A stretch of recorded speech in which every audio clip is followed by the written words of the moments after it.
Hello guys, welcome back to the channel. In today's video, I'm going to show you how to do the Sprout Studies event in Plants vs. Brainrots game on Roblox latest update. Okay, let's get into it guys. The Sprout Studies event update has been released and you can go to the central island first and then you need to submit seed to this Rana Sklenslato. I don't know how to pronounce it guys.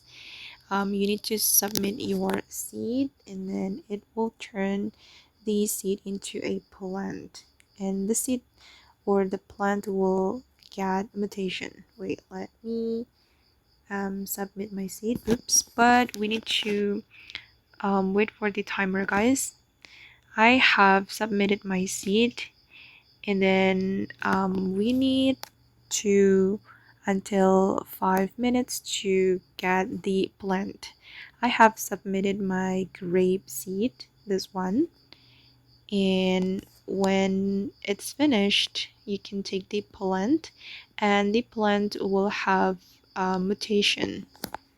This is the experiment chances. Okay, we will have 85% possibility to get the Abomination mutation. Okay, and after you complete 25 seeds, you will be rewarded this Brainrot, Rana Sklenslato, and String Ray item, and also this Halcino seed. Wow, it looks cool. And okay guys, that's how you can do the Sprout Studies event update in Plants vs. Brainrots Roblox. I hope this video will be useful for you. Thank you so much for watching and bye.